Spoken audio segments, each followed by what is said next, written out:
niwe ngaha Petero yavuze ngo nta wundi agakiza kabonerwamo munsi y'ijuru, nta rindi zina ryahawe abantu babona baronka gukirizwamo, ni mu izina rya Yesu Kristo gusa. None rero ibyiza byose mubonye mwebwe ni gitangaza kuri mwebwe. Jewe ndabarusha, siko ndabarusha gushima Imana, ntabwo nobivuga umuntu wese yavuze ko yoshima, naho noshima make mwebwe mu duce mugabo ndabarusha kubona byinshi nabonye ngaha. None rero ibi byiza byose turonse tuko turabona ni byazanywe na Yesu. Bibiliya avuga ko Yesu yamyeho, hariya mu gitabo cy'ubutumwa bwiza uko bwanzwe na Yohana igice cya mbere ku murongo wa mbere, ngo uhereye na mbere jambo yariho, mu byaremwe byose nta cyarimwe na kimwe kitarimwe nawe. Mu migani hariya mu migani 8:30 na kandi avuga ngo isi yari mu ijuru, yamye ahimbagwa ari buryo bw'Imana, agahimbagwa n'abana b'abantu batararemwa. Yarazi ko hariho abantu bazoremwa, ngo akama banezerwa bifuza. Urukundo rwe rwahereye kera, yababona mu kameremere k'Imana ko hazoremwa abantu. Ari umukozi ngo w'umuhanga, ari umukozi w'ubushobozi, arema isi n'ijuru. Aho ijuru ryaremwa niho yarari, niko avuga, murahasoma neza. Rero uyu yadukunze kera, mbega aracadukunda n'uyu munsi. Ni isaha niho agenda akora ibitangaza n'ibimenyetso ku bantu bamuhishuriye, bamumenye, niwe akora ibikomeye. Rero igikomeye numva kininiya cyane, aya mashimwe yose yuko turashima, ni kuvuga ngo nta rindi zina munsi y'ijuru abantu bahawe atari izina rya Yesu. Twarihawe kugira ngo tugikorere iki, iduharire ibyaha.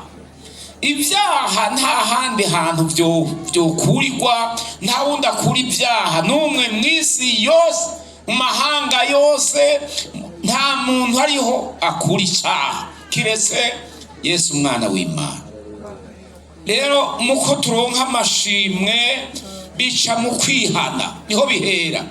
Umuntu akihana icyaha katura ati Imana imbabare narakoze icyaha, naho byatu ari tukutuku bivuga abantu bisha abantu kera, siko bitukutuku bivuga amaraso. Umuntu yashesha amaraso atarabimenya araharirwa, siko. Rero niwe aharira ibyaha byose. Hariho ibyaha atabanza kubidondora, ngo ibyaha bidaharirwa biriho kudedemba kuri mpwemu. Iyo umuntu yaramaze kumenya Imana, agahabwa mpwemu yera, agaza kwasamanga kuri mpwemu, ngo bijya nivyo bigira, siko. Uyo muntu naho azotembagara agakoma induru ntazoharirwa. Ariko abasigaye bose bikora ko byose, umuntu wese akora icyaha araharirwa, yatuye icyaha cyose, akamaramaza amashetani yose araharirwa. Nta rindi zina, nta wundi muhanga, nta mudogiteri cyangwa umuhizi yize byinshi ubushobozi, naho yoruma ikisi kava, nta wundi ahari icyaha atari Yesu. Muri uwo nyene niho twaherewe mu agakiza, umuntu agahinduka musha, akaba umwana w'Imana, akavuka ubwa kabiri, akameremere ka kera k'ubupfu kakamuvamo, akagira akameremere k'Imana. Ubugingo bwiwe akumva akunda Imana, akumva umenga riba ngo tuzirikiwe mu ijuru, akumva umenga iwabo ni mu ijuru ngo twama turirimba, sinzova inyuma ya Yesu kugeza mpfuye, nzopfira muri we.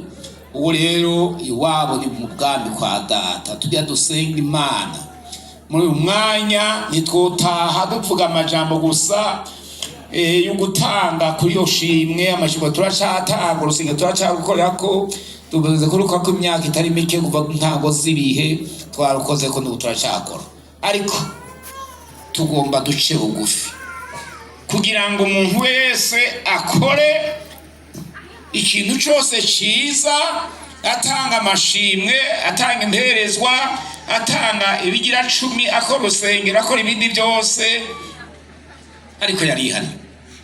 Kuko nayo batihanye, nayo tanga byinshi atihanye ntaho bizoja. Turafise umuhungu umwe bagira ati tanga igira 10 ngo candikwe. Yarazi ko atafise izina imbere y'Imana bandikako nusa, habati candikwa ese kandi no mu myandege nke arabizi ngira ngo ubuho weko arabimenye.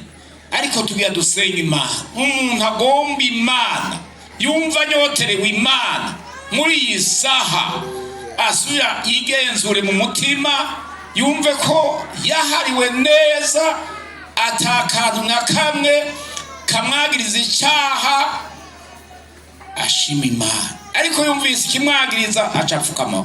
Utegura